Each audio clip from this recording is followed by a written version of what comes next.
guys! For today's vlog, samahan nyo nga ako ngayong araw.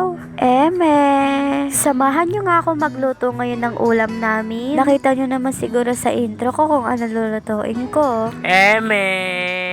O, diba? May taga-eme na. O siya guys, dito na nga tayo. Puro na lang tayo eme. Eto nga, sinunod ko na yung bawang at pagkatapos yung sibuyas. By the way guys, mantika muna pala bago bawang at sibuyas. Then, hinalo-halo ko lang at saka nilagay na pala nilalay dyan yung dalawang sardinas. At pagkatapos na nilagay, hinalo-halo ko na pala. At eto, naglagay pa nga si lalay dahil meron daw na iwan. At pagkatapos hinalo-halo ko lang and then nilagyan na pala namin ng tubig para hindi naman masunog yung sardinas natin at maging masarap itong niluluto natin kahit simple lang. O diba, saan ka pa nakakita? Yung simple lang yung ulam mo pero sobrang sarap. Malamang makakakita ka nyan sa iba.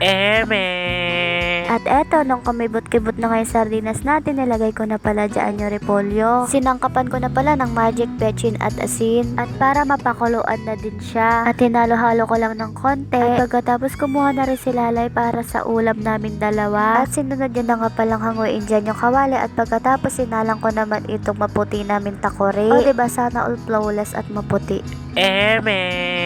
At eto, luto na pala siya. At pagkatapos ako muna magbabante dito sa ulam kasi kumukuha pala si lalay dyan ng kanin at saka tubig. At pinakuha ko din pala siya dyan ng kutsara para naman matikman natin yung sabaw niya. Kung anong lasa niya, kung masarap ba o hindi. I think sa panlasa ko naman at natikman ko siya, masarap naman. Syempre, diba, katulad nga na sinabi ko kanina, kapag simple lang yung ulam, dapat pasarapin. At eto pala, papakainin na pala namin yung mga pusa namin. Ingat!